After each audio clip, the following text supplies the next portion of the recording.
He dragged the dying creature from the fire. By morning it looked human and knew his name. The hull breach screamed as Drake Hollis pulled himself through twisted metal, fire-suppressant foam, slicking his gloves.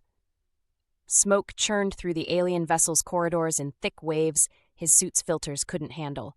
His heads-up display flashed warnings he'd stopped reading 3 bulkheads ago. Somewhere in this dying ship, something was still alive. His thermal scanner had caught the signature before the fire consumed the reactor deck. Faint, fading, but definitely organic. The thermal signature pulsed weakly ahead. He rounded a collapsed bulkhead and froze. The creature sprawled across the deck plating was massive, easily the size of a terrestrial panther, sleek even beneath the burns that marred its silver-blue fur. 4 legs, a long tail, definitely feline. But the eyes that tracked his approach held an intelligence that made his breath catch. Slitted pupils, bright amber, fixed on him with an intensity that felt almost human. "Easy," he said, voice rough through the helmet's speakers. 3rd-degree burns covered most of its left flank. 1 ear had been nearly torn off. Blood, darker than human with a purple tint, pooled beneath its body. It should have been dead already. Drake dropped to his knees beside it. The creature's lips pulled back, revealing sharp canines, but the sound it made wasn't a growl, more like a question. "I'm getting you out of here." He worked his arms beneath its body, feeling the heat even through his suit's insulation. The creature went deliberately limp, despite what had to be agonizing pain. Drake stood, staggering, his suit's exoskeleton kicked in, servos whining. Behind them, something deep in the ship gave way with a groan of tortured metal. "Not today," Drake muttered, breaking into an awkward run. The creature's breathing grew labored against his chest. Its claws flexed involuntarily, catching on his suit but not tearing. Those amber eyes stayed fixed on his faceplate, never blinking. They made it to the breach with seconds to spare. Drake launched himself through the gap into the void, magnetic boots catching his own ship's hull. Behind them, the alien vessel shuddered, fire erupting from new ruptures. His airlock cycled. The moment pressure equalized, Drake was through, laying the creature on his medbay's deck. His hands moved through practiced motions, helmet off, emergency kit, trauma gel for the burns. The creature watched everything he did. No panic, no thrashing, just that unwavering, intelligent stare. "You're going to be fine," he said, spreading gel across the worst burns. "This stuff works on most carbon-based species." He rigged an IV line, guessing at appropriate saline concentrations. The creature didn't pull away when the needle went in. If anything, it seemed to lean into his touch. Hours blurred together. Drake cleaned wounds, applied synthetic skin, monitored vitals on equipment never calibrated for alien physiology. Mostly he worked on instinct and desperation. Somewhere past midnight by ship's clock, exhaustion dragged him down. He slumped in the chair beside the diagnostic bed, watching the creature's chest rise and fall. The breathing had steadied. The burns already looked better than they should have. "What are you?" he whispered. The creature's tail twitched once, its eyes slipped closed. Drake let his own eyes fall shut, just for a moment. Warmth on his face woke him. Not the artificial heat of life support, but something softer. Living. Drake's eyes snapped open. The medbay was empty. The diagnostic bed's restraints hung loose, monitoring leads dangling. His heart lurched as he surged to his feet, hand going to the stunner on his hip. "Looking for me?" The voice came from behind him, low, slightly rough, distinctly female. Drake spun. She stood in the doorway to his cabin, bare feet silent on the deck. His spare shirt hung loose on her frame, hem falling to mid-thigh. But it was everything else that made him forget how to breathe. Silver-white hair spilled past her shoulders in wild waves. Her face held an otherworldly beauty. High cheekbones, full lips, skin with an almost luminescent quality. But the pointed ears rising from that hair, the slight elongation of her canines when she smiled, the slit pupils in those amber eyes, those marked her as something far from human. "Drake Hollis," she said, her pronunciation perfect. "Freelance salvage operator. Born in the Mars colonies, moved to the belt at 19 after your family's transport company folded. You prefer coffee black, You haven't spoken to your sister in 4 years, and you always run 15 degrees too warm in your ships because you hate the cold." Drake's hand tightened on the stunner. "How do you know all that?" "I've been watching you for 3 years."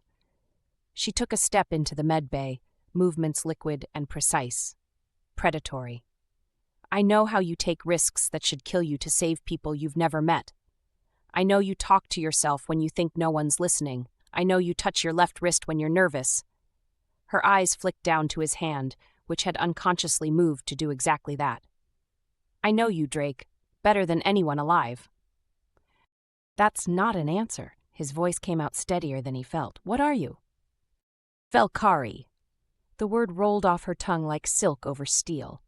"My people have been observing Earth for the last 53 years, cataloging your species, determining whether humanity deserves to join the galactic community, or—" she paused, something shifting behind her eyes, "or whether you're too dangerous to be allowed to leave your system." The implications hit him like a physical blow, but he pushed them aside. "You were that creature, the one I pulled from the fire." "My true form." She moved closer, close enough that he could see the faint silver undertones in her skin, the way her pupils dilated as she studied him. "We're shapeshifters. It allows us to infiltrate, to observe without being detected. But my ship was sabotaged, and the trauma broke my camouflage protocols. I reverted." Her hand lifted, fingers hovering near the side of her head where the ear had been torn. In this form, both ears were intact. "You shouldn't have come for me." "The ship was marked as a quarantine risk. You could have died." "So could you?" Something flickered across her face, surprise, maybe confusion. We're not supposed to matter to you. You didn't know what I was. For all you knew, I was a dangerous predator." "You were hurt." Drake finally released the stunner, straightening. "That's all that mattered." She stared at him for a long moment, her expression unreadable. Then she turned away, shoulders tight beneath his shirt. "My ship didn't crash by accident," she said quietly. "Someone tried to kill me. Another Vel'kari, I think, though I didn't see them clearly. They're still out there, Drake, and if they know I survived—" She looked back at him over her shoulder, and for the first time he saw something like vulnerability in those alien eyes. "They'll come for me, which means they'll come for you too." Drake's coffee had gone cold in his hand. He set the cup down on the navigation console, never taking his eyes off the woman, Vel'kari, who'd settled into his chair, like she belonged there. "Start from the beginning," he said. "Why would your own people try to kill you?" She was silent for a moment, fingers tracing patterns on the armrest. Her nails were slightly pointed, he noticed. Retractable claws beneath human-seeming fingertips. "The Vel'kari don't believe in waste," she finally said. "Every observer has a purpose, a mission profile. Mine was Earth, specifically watching individuals who demonstrated pattern recognition and adaptive problem-solving beyond their species' norm." Her eyes lifted to his. "Humans who might represent either your greatest potential or your greatest threat." "And I made the list." Top 15%, something that might have been pride, touched her voice. "The way you see solutions others miss, how you improvise under pressure, it's remarkable. Dangerous, too. That kind of thinking spreads, influences others." Drake crossed his arms, leaning against the console. "You still haven't answered the question." "Because I compromised myself." The words came out sharp. "Observers are supposed to remain detached, clinical, but watching you for 3 years." She stood abruptly, began pacing the narrow space between stations. "You never do what the data suggests you should. 6 months ago, you gave away 2 weeks' worth of salvage to a colony ship whose recyclers had failed. The logical choice was to negotiate, extract maximum value. You just gave it to them." "They had kids on board." "Exactly." She spun to face him. "That's not rational. It's not strategic. It's pure emotion, and it should have made you weaker. But somehow you keep surviving, keep thriving, and I couldn't." Her jaw clenched. "I couldn't maintain proper observation protocols. I started anticipating your choices, understanding them. That's when I knew I'd failed." Drake pushed off the console, closing half the distance between them. She tensed but didn't retreat. "Maybe you didn't fail," he said. "Maybe you just realized we're not as different as you thought." "We're nothing alike." but her voice lacked conviction. Vel'kari are logical, controlled. We shape ourselves to fit any environment. Your chaos given form, Drake. Beautiful, terrible chaos. The word beautiful hung between them. Color rose in her cheeks, a human response in an alien body. Her pupils expanded when he took another step closer. You never told me your name. Sareen.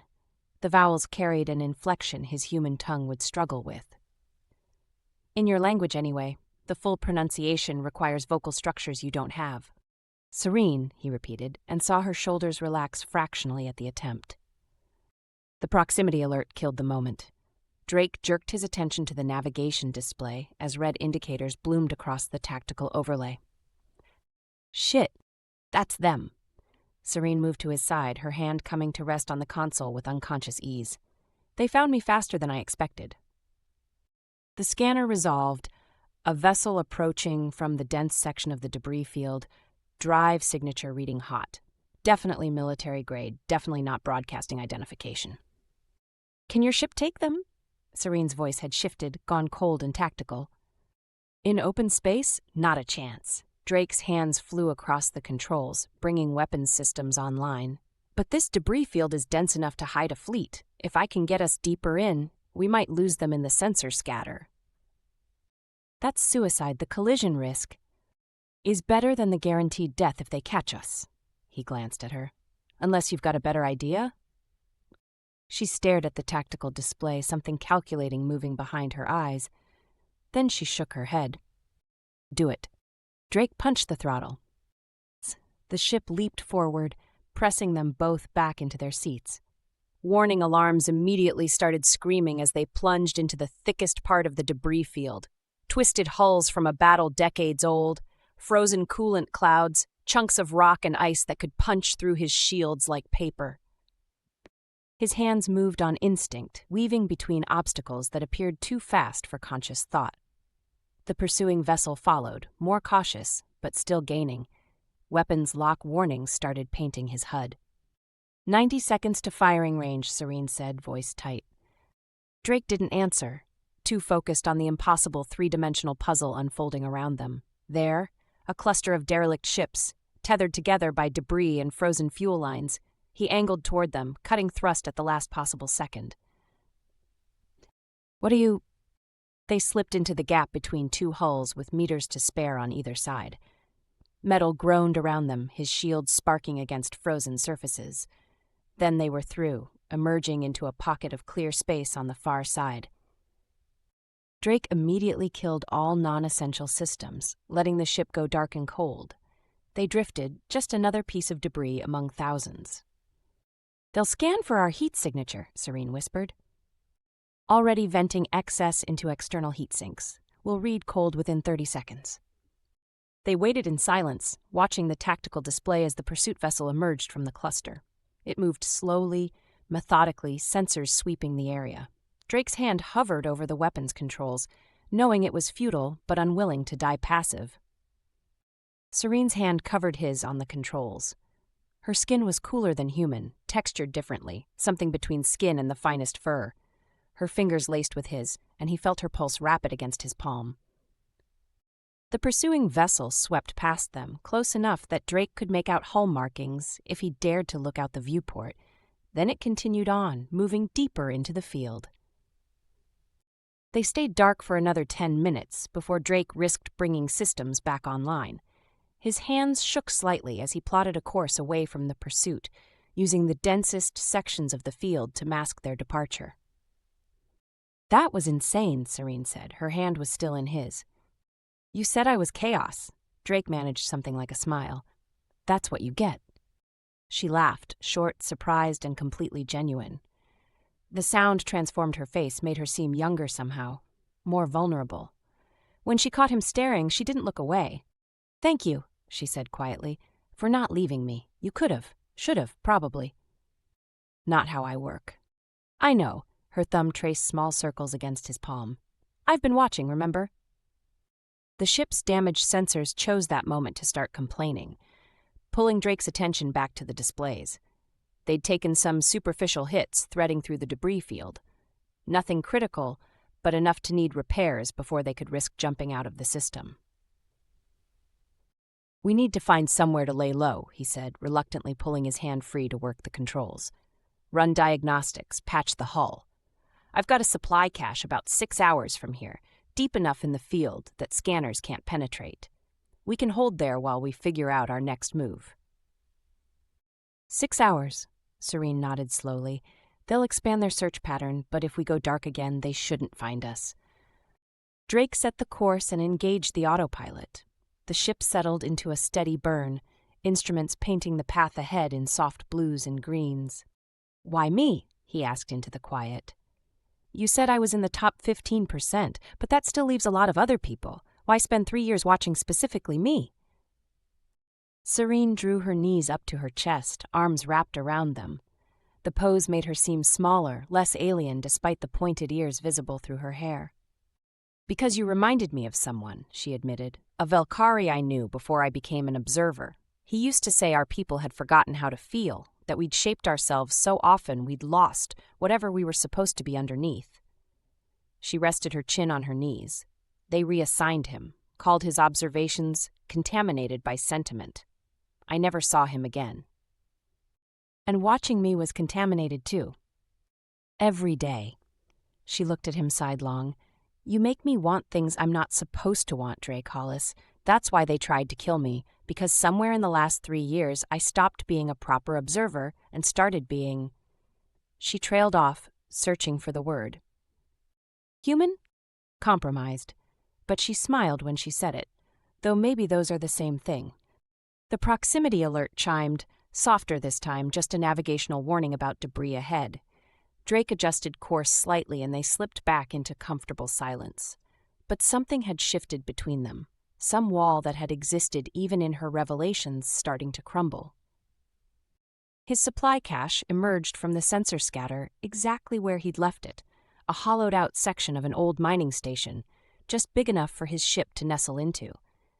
He maneuvered carefully, killing thrust at the last moment to drift into the embrace of twisted metal. "Home sweet home," he muttered, starting the shutdown sequence. "It's perfect." Sareen was already unbuckling, moving to examine the airlock controls. "Surrounded by enough mass to scatter active scans, no line of sight approaches. How long can we stay?" "Life support's good for a week if we're careful, longer if we ration." Drake secured the systems and stood, joints cracking. "But we'll need to repair the hull damage before we risk moving. Could take 12 hours, maybe more." "Then we have time." She turned to face him fully, and something in her expression made his breath catch. Time to figure out what comes next. Drake met her gaze, saw his own uncertainty reflected in those alien eyes, also something else, something that made heat bloom in his chest. "Yeah," he said quietly, "we have time." Drake woke to the emergency beacon cutting through the quiet like a knife. His hand went to his stunner before his eyes were fully open. Sareen was already at the console, her whole body rigid with tension, ears flat against her head. "That's a recall code," she said without looking at him, fingers flying over the controls. "All agents priority. They only use this frequency for fleet-wide mandates." Drake moved to her side, still pulling on his shirt. He watched as she decrypted the transmission, alien script scrolling across the display. Even without understanding a single character, he could see her growing horror in the set of her shoulders, the way her breathing accelerated. "What is it?" "The observation period has ended." Her voice came out hollow, empty of inflection. "The High Council has reviewed humanity's progress over the last 50 years and determined you've advanced too quickly, too aggressively, signs of dangerous expansionist tendencies." She turned to face him, and there was devastation in those amber eyes. "They're implementing the Severance protocol. They're going to neutralize Earth before you can develop faster-than-light capability." The words didn't make sense at first. Drake's brain refused to process them. Then the full weight crashed down on him. What does neutralize mean? Destroy your orbital infrastructure, collapse your communications networks, eliminate your industrial base. Her hands fisted at her sides hard enough that her nails cut into her palms. Set you back centuries, maybe permanently. They've done it before, Drake. To other species they deem too dangerous. That's genocide. That's survival. But she said it without conviction, like repeating words she no longer believed. From their perspective, prevent one potential threat to save trillions of existing lives. How long do we have? The fleet assembles in 48 hours at the staging expanse, then they jump to your solar system. She was shaking now, subtle tremors running through her frame.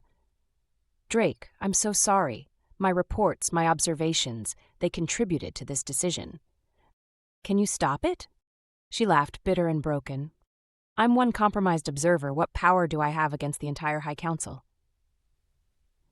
You have testimony, evidence. Drake grabbed her shoulders, forcing her to meet his eyes. You've watched us for 3 years. You know we're not what they think we are. They won't listen. I'm already marked as unreliable. That's why they tried to kill me. I questioned their preliminary conclusions, filed dissenting observations that were too favorable to humanity. Then I'll make them listen. He was already moving to the navigation console, pulling up star charts. Where's the fleet assembling? The staging expanse near the Oort cloud boundary. We could make it in 36 hours if we pushed the engines. She shook her head violently. But they'd destroy us the moment we entered sensor range. My ship's signature is compromised, and yours broadcasts human origin. Not if we use first contact protocols. Drake found the coordinates, started plotting the fastest route. Human vessel requesting dialogue. They can't ignore that without revealing their presence to Earth's detection networks. They'll kill you the second you dock. Maybe. He looked up from the console, met her eyes. But maybe they'll listen. Maybe seeing one human willing to fly into their fleet alone, knowing he's probably going to die, proves we're worth saving. Sareen stared at him like he'd suggested flying into the sun for fun. That's completely insane. You keep saying that. I keep doing insane things anyway. He crossed back to her, taking her hands in his. They were cold, trembling. Look, we have exactly 2 options. We sit here and watch Earth die from a distance. Or we try something. Even if it's crazy, even if it probably won't work. Her eyes searched his face for a long moment, then something in her expression cracked. If we do this, if we somehow make it to the fleet without being destroyed, she swallowed hard. They'll separate us the moment we board. It's protocol, and I'll be taken into custody for breaking my observation mandate. Then we don't let them separate us. No. He squeezed her hands. You pulled yourself back from death because I was stupid enough to run into a burning ship for you. Now I'm asking you to be stupid with me. She was quiet for a moment, then slowly she nodded. All right, we go together. We make them listen. She rose on her toes, pressing her forehead to his. But if this goes wrong, if they won't hear us, promise me you'll run. Can't promise that. Drake? He kissed her, cutting off the argument.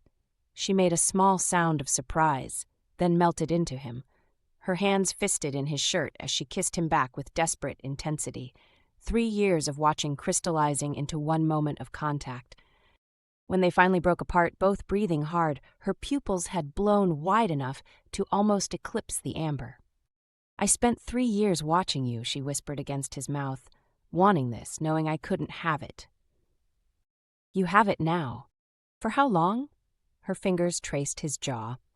We have 36 hours until we reach the fleet. Then it's in the hands of beings who've already decided humanity should die. Drake caught her hand, pressed a kiss to her palm that made her shiver. Then let's not waste the time we have. They came together with the urgency of people racing against extinction. Her alien nature showed through in the way she moved, predatory grace mixed with feline sensuality. When he ran his hands down her spine, she arched into the touch with a sound that was half gasp, half purr, a vibration he could feel through his entire body. Your skin, she murmured against his neck, so warm I could feel it through your suit when you carried me. Drake's answer was lost as she bit down gently on his shoulder, those sharp canines pressing hard enough to mark but not break skin. He groaned, his hands tightening on her hips. She was stronger than her frame suggested, rolling them over and pinning him with a triumphant grin that showed all her teeth. 3 years of watching, she said, leaning down until her mouth was a breath from his. I know everything you like, Drake. Show me. She did, with thoroughness that left him shaking. When he finally gathered enough presence of mind to return the favor, mapping every inch of her alien body with hands and mouth, she lost all her careful control. The sounds she made were nothing like human, higher-pitched, more varied, vibrating through her whole frame until he could feel it against his chest. Later, wrapped around each other in sheets that smelled like both of them now, Sareen traced invisible patterns on his skin. "I never thought I could have this," she admitted quietly. "My people don't. We're not supposed to want for ourselves. We exist to serve the mission." "What do you want?" "You. Simple, direct. This. A future where I don't have to choose between my species and my heart." Drake covered her hand with his, holding it against his chest. "Then come with me to the fleet. Testify for humanity. Show them what you showed me." He paused. "And whatever happens after, we figure it out together." She was quiet for a moment, processing. Then she nodded against his chest. "Together," she agreed. They spent the remaining hours preparing for what might be their last mission. Sareen taught him Vel'kari customs in rapid-fire lessons, how to bow without appearing submissive, how to make eye contact without challenging, the subtle ear positions that communicated respect or defiance. Drake helped her configure his ship's communications array to broadcast first contact protocols, modifying hardware never designed for alien frequencies. The work was intimate in its own way, their bodies moving in sync as they prepared for the impossible. Every brush of contact felt weighted with significance. When the chronometer finally counted down to departure, Drake found Sareen standing at the viewport, staring out at the stars scattered across the black. Her reflection in the glass looked small, vulnerable. "Second thoughts?" he asked, coming to stand beside her. "Third and fourth thoughts." She leaned against him, seeking his warmth. "But I'm still going, even knowing we'll probably die." "Why?" "Because you're right, because humanity deserves a chance." She turned to look up at him, and her eyes held something fierce. "And because I'd rather fight beside you and lose than spend the rest of my life wondering if we could have won." Drake kissed her forehead, then her nose, then her mouth. "Let's go save the world."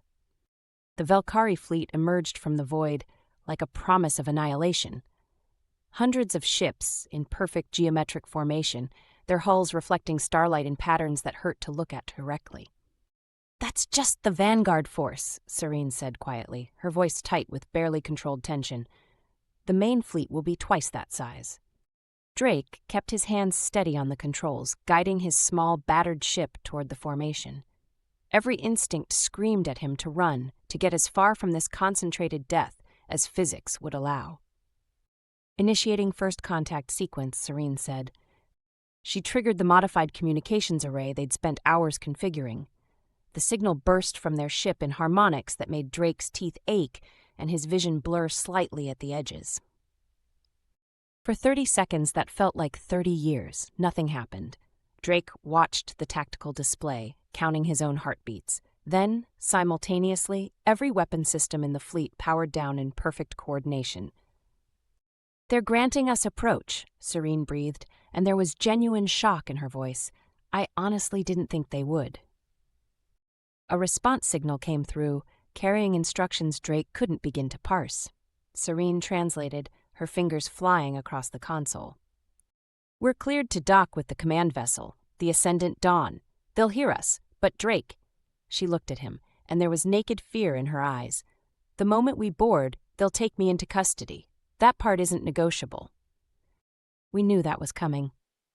Knowing and experiencing are different things. Her hand found his, squeezing hard enough to hurt. "Stay focused on the mission. Earth matters more than I do." "Can't promise that either." She made a sound that was half laugh, half sob. The docking clamps engaged with a series of solid metallic thuds, pulling them inexorably toward the massive command ship. The airlock cycled. Drake stood, checking his stunner one last time, even though he knew it was completely useless. Sareen moved to his side, her body pressed close enough that he could feel her trembling. "Whatever happens," she said quietly, "thank you for seeing me, the real me." "Always." The inner door opened. 6 Vel'kari warriors in full armor filled the corridor beyond, weapons ready but not yet aimed. They were larger than Sareen, more heavily muscled in their natural forms. The lead warrior, darker furred, scarred across the muzzle, stepped forward. "Observer Sareen," the warrior said in accented but clear English, "you will come with us. The human will be escorted separately." "I invoke testimony rights," Sareen said, and her voice carried an authority Drake hadn't heard before. "As primary observer of Earth for the last 3 years, I have the right to speak before any Severance action is implemented." The warrior's ears flicked backward in clear irritation. "Your observations have been noted and dismissed. Your emotional attachment has compromised your judgment." "Then let it be challenged in proper forum," Sareen shot back, ears forward now in defiance, "or admit your entire observation protocol is designed to support predetermined outcomes." That landed like a physical blow. The warriors exchanged glances, uncertain. The lead warrior finally touched their communication device, speaking rapidly in their own language. The response made all their ears flatten completely. "The council will see you both," the lead warrior said grudgingly. "Together, but one wrong move, human, and we will end you." They were marched through corridors that seemed to pulse with organic patterns, past crew members who stopped to stare at the human among them. The council chamber was vast, circular, its walls covered in displays showing Earth from orbit. Drake saw his home planet rotating slowly, cities glittering like scattered stars, and felt his chest tighten. 5 figures waited on a raised platform. The one in the center, fur silver with age, eyes cold and measuring, studied Drake with detached interest. "Fascinating," the elder said, their English flawless. "Humanity develops first contact protocols decades before achieving faster-than-light travel. You failed to mention this in your reports, Observer Sareen." "Because they didn't have them until yesterday," Sareen replied calmly. "Drake Hollis developed them in approximately 18 hours based on cultural extrapolation and pattern recognition." Murmurs from the other council members. The Elder Thessian, tilted their head in what might have been grudging respect. "Interesting but ultimately irrelevant. Observer Sareen, your testimony regarding humanity carries no authority due to compromise." "Then test it," Sareen said. "Question me about human behavior. I've spent 3 years observing them more closely than any other Vel'kari." "We've read your reports," another council member said, leaning forward. "They grow increasingly biased over time. You've clearly been compromised by prolonged exposure." "I've been educated," Sareen countered, her voice rising. "I've learned there's a difference between chaos and creativity. That humans don't think like us, yes, but that makes them valuable, not dangerous." "It makes them unpredictable," Thessian said, voice cutting through the argument. "And unpredictability is the greatest threat to galactic stability. How many wars have been started by species that acted on emotion rather than logic?" They gestured at the displays showing Earth. "Humanity shows all the warning signs. Better to intervene now than allow them to spread chaos across the stars." Every eye in the chamber turned to him. "You've been watching Earth for 50 years. You have the technology to destroy us anytime you want. But you haven't, because you're not certain." Drake took a step forward, ignoring the warriors who tensed. "You're afraid that maybe humanity's chaos isn't a threat. Maybe it's something valuable. And if you're wrong about us, what else might you be wrong about?" "Bold," Thessian said, "based on what evidence?" "Based on you letting me stand here. You could have killed me the moment I requested to dock. But you didn't because you're curious whether Sareen's reports have any validity." He glanced at her. "So test us. Give me a challenge. Prove that human thinking is dangerous instead of just assuming it." The council members conferred rapidly. Sareen tensed beside him, her hand finding his. Finally, Thessian spoke. "Very well. We will offer you a choice, Drake Hollis, a test of human decision-making." They gestured, and the displays changed, showing his ship in one image, the Ascendant Dawn's engine core in another. "We have placed an explosive device on your vessel. In 60 seconds, it will detonate, destroying your ship and creating a cascade reaction that will damage our engine core. You have 2 options. Evacuate your ship immediately, saving yourself but allowing damage to our vessel. Or stay aboard and attempt to disarm the device, potentially saving both ships but almost certainly dying in the attempt." Drake's blood ran cold. Those aren't real options. That's a forced choice designed to prove your point. They're the only ones you have, Thessian said, voice implacable. Vel'kari logic is clear. Preserve yourself, but I suspect human emotion will lead you to a different conclusion. You're wrong, Sareen said urgently, turning to Drake. Don't. But Drake was already running. His mind raced through possibilities. 60 seconds, maybe less. No time to study Vel'kari explosives, no way to disarm what he didn't understand. But there was always a third option. He burst into his ship, found the device immediately. 20 seconds. His hands flew across controls, power systems, diagnostics. 15 seconds. A feedback loop. If he overloaded the right capacitors. 10 seconds. The timing was microscopic. The physics were against him. 5 seconds. He triggered the overload. Every system died, the device went dark, countdown frozen. Emergency power kicked in moments later. The device remained dormant, neutralized. Drake slumped against the console, dizzy with adrenaline crash. Sareen burst through the airlock and threw herself at him. How did you... Didn't disarm it, killed its power supply. Drake's laugh came out shaky. We have maybe 30 seconds before it reactivates. You created a third option. They returned to the council chamber together. Thessian stood at the platform's edge, expression somewhere between shock and calculation. You disabled your own ship rather than choose between the options we provided.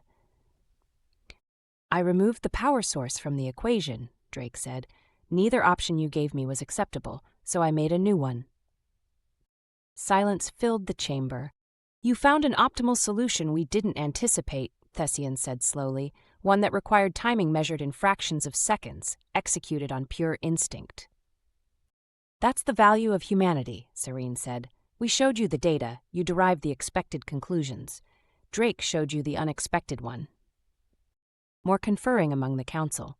Finally, Thessian spoke. The fleet will stand down.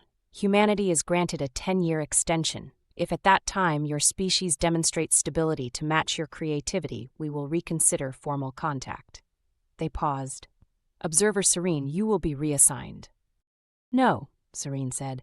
I choose exile. If you won't let me observe Earth, I won't observe anything else. I'll stay with Drake. The council erupted in protest. Only Thessian remained calm. You would abandon your people for one human. I would choose my own path, Sareen said firmly.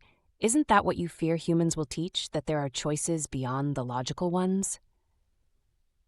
Thessian was quiet for a long moment. Then they inclined their head. So be it. You are released from service, not hunted but not welcomed back. Their expression softened slightly. I hope you find what you're looking for, child. They left the Vel'kari fleet behind without ceremony, Drake's ship limping away on emergency power. It wasn't until they'd cleared the staging expanse entirely that either of them spoke. We did it, Drake said, hearing the disbelief in his own voice. We actually did it. You did it. Sareen turned to face him fully. That solution you found, even I didn't see it coming. I was so focused on the binary choice that I missed the possibility entirely. That's what you're going to teach them over the next 10 years, Drake said, reaching across to take her hand. How to see the third option, the unexpected solution. If they'll listen, she wove their fingers together. 10 years is a long time, Drake, and I'm not one of them anymore. I'm not sure what I am now. You're Sareen. He brought her hand to his lips, kissed her knuckles. The woman who chose truth over protocol. That's more than enough.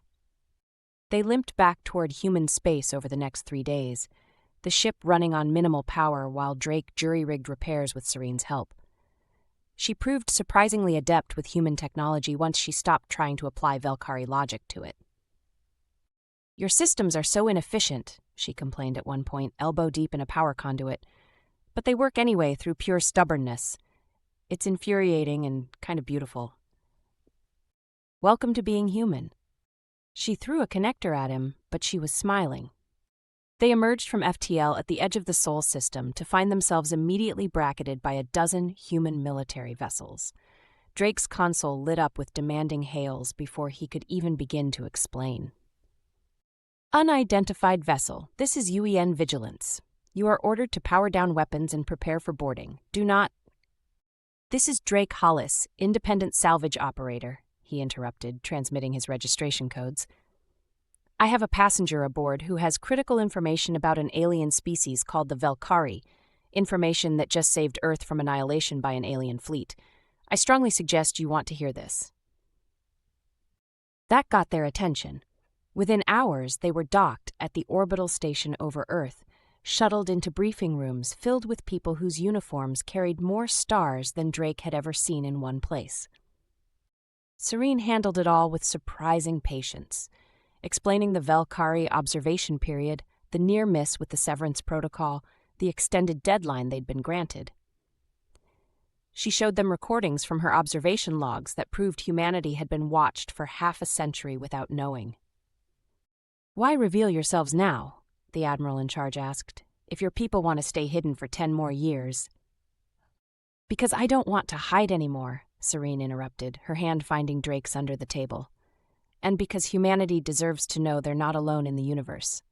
You have 10 years to prepare for formal contact. I suggest you use them wisely. The debriefings lasted for weeks. Drake and Sareen were kept in comfortable quarters, treated well, but also clearly not free to leave until the authorities were satisfied they'd extracted every piece of useful information. Drake didn't mind. The quarters had a real bed that didn't squeak, hot showers with actual pressure, and food that didn't come from ration packs. And Sareen was there, learning to be human with an intensity that was both endearing and slightly terrifying. Why do you eat breakfast foods only at breakfast? She demanded one morning, staring at the plate he'd ordered. The nutritional value doesn't change based on time of day. It's arbitrary. It's tradition. It's illogical. Welcome to... Don't say it. But she was smiling as she stole a piece of his bacon. They were released after a month with new credentials that identified Sareen as humanity's first official alien contact and Drake as Earth's accidental ambassador. The titles came with job offers, security clearances, and enough attention to make Drake's quiet salvage life thoroughly over. We could disappear, he suggested one night, lying beside her in the darkness. Take my ship, head to the outer colonies, start over somewhere nobody knows who we are. Sareen traced patterns on his chest, her touch familiar now. Is that what you want? I want you to have a choice. You gave up everything for me. I gave up nothing. She propped herself up on one elbow, eyes gleaming in the dim light. I chose you over service to people who wanted me to be less than I am. That's not sacrifice, Drake. That's freedom. Still, he caught her hand, held it against his heart. 10 years is a long time, are you sure? She kissed him, slow and thorough. I'm sure, she said when they broke apart. I've spent 3 years watching you live from a distance. I want the rest of your life experiencing it with you. The rest of my life, Drake smiled. That's a long commitment. Good thing Vel'kari live longer then. She kissed him again. I'll need the extra time to teach you to pronounce my name correctly. I'm trying. I know. Her hand cupped his face, thumb tracing his cheekbone. But you still get the cadence wrong on the third syllable. Show me again. She did, the sounds carrying harmonics his human vocal cords couldn't quite reproduce. He tried anyway, making her laugh at his attempts. Close enough, she finally conceded, for a human. They eventually left Earth for the colonies, not running but choosing their own path. Drake kept his salvage license, though the jobs he took now came with official backing and actual support infrastructure. Sareen worked as a consultant for the newly formed Office of Extraterrestrial Contact, helping humanity prepare for the day formal relations with the Vel'kari would begin. Years passed in a blur of travel and work and quiet moments between the chaos. They explored the edges of human space together, finding peace in the spaces between stars. Sareen's alien features became familiar to the humans who met her, her presence a constant reminder that Earth wasn't alone in the vast universe. The 10-year deadline approached slowly, then suddenly all at once with the acceleration that characterized all important moments. Messages came from the Vel'kari, formal notifications that the observation period would end on schedule. Humanity held its breath, prepared for either acceptance or another reprieve.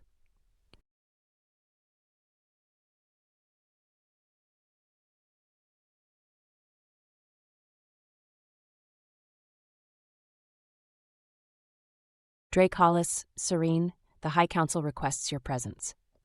They went together, as they'd done everything since that first night in the med bay. The council chamber looked the same, but Elder Thessian had more silver in their fur, and the other members' expressions were different than before. Less hostile. More genuinely curious. 10 years, Thessian said without preamble. Humanity has progressed exactly as unpredictably as we feared. You've had 3 wars, 2 near economic collapses, and 1 incident where you almost destroyed your own moon in a mining accident. The elder paused, and something that might have been amusement touched their voice.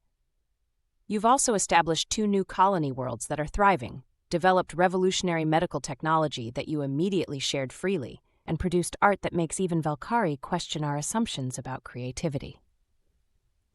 So what's the verdict? Drake asked, keeping his voice steady.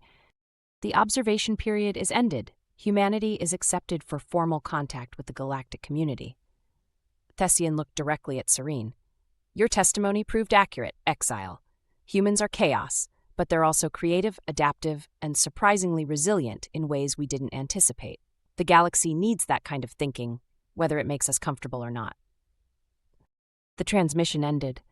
Drake and Sareen stared at the view screen showing Earth in all its blue-green glory, beautiful and fragile and now accepted.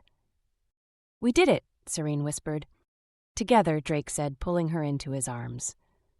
In the months that followed, Earth's first formal contact with the Vel'kari unfolded slowly and carefully. Vel'kari observers, real ones this time, operating openly, visited human worlds. Cultural exchanges began tentatively. Humanity's chaos started spreading into the careful order of galactic civilization, making waves, changing established patterns in ways no one could have predicted. Through it all, Drake and Sareen remained constants for each other. He taught her that not everything required logic, that sometimes the best solutions came from feeling rather than thinking. She taught him that chaos worked best with at least some structure, that his instincts were sharper when balanced with her perspective. On their 5th anniversary, measured in Earth years because Vel'kari didn't celebrate such arbitrary milestones, Drake finally mastered the pronunciation of her full name. The sounds still didn't quite match what a Vel'kari throat could produce naturally, but close enough that her eyes shone with pleasure when she heard it. Perfect, she said, voice thick with emotion. Took me long enough. Some things are worth the wait. She curled against him, her alien warmth familiar now, comforting. Home. Drake? Yeah? Thank you for pulling me from the fire. He kissed the top of her head, right between her ears. Thank you for knowing my name. Outside their ship, the galaxy spun on, human chaos mixing with alien order, creating something new and unexpected. Something that only existed because a salvage pilot once chose to risk everything for a dying creature, and that creature chose to become more than what she'd been programmed to be. The stars watched and waited to see what would happen next.